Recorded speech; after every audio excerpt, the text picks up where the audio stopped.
ल मेरो तरकारी बारीमा पानी पनि लगाएर सकियो। 2 दिन पानी लाउनु नपाएको त झन् मजा चाहिँ बल्ल खरबुजा यत्रो यत्रो भएछ है। त्यहाँ पनि छ, यहाँ पनि छ। के ठुलो भइसक्यो नि, सानो सानो रोपेको खोर्सानी, फर्सी, खोर्सानी, बैगुन, खोर्सानी, लेमन ग्रास है। कति छ नि खोर्सानी।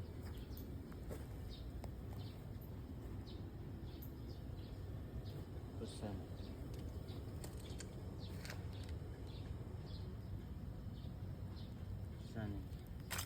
यहाँ पनि 3टा छ।